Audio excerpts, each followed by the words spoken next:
ସାଙ୍ଗମାନେ ଦେଖନ୍ତୁ ଏଇଟା କି ମାଛ ଆପଣମାନେ ଜାଣିଥିଲେ ନିଶ୍ଚୟ କମେଣ୍ଟ କରନ୍ତୁ ଆଉ କମେଣ୍ଟରେ ଜଣାନ୍ତୁ।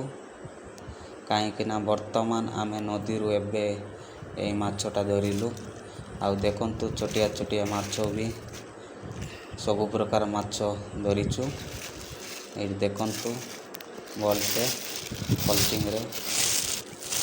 ଆଉ ଆମେ ଏଇଠି ଦେଖନ୍ତୁ ସବୁ ପ୍ରକାର ମାଛ, ଛୋଟିଆ ଛୋଟିଆ ମାଛ। ଏତିକି ଏକା ଆମେ ଧରି ପାରିଲୁ। ବଡ଼ ମାଛ ଓନ୍ଲି ଗୋଟେ ଏକା ଧରି ପାରିଲୁ, କାହିଁକିନା ଧରି ହେଉନାହିଁ। ମାଛ ବହୁତ ଚାଲାକି ଅଛନ୍ତି ଏଇଠିର ମାଛ।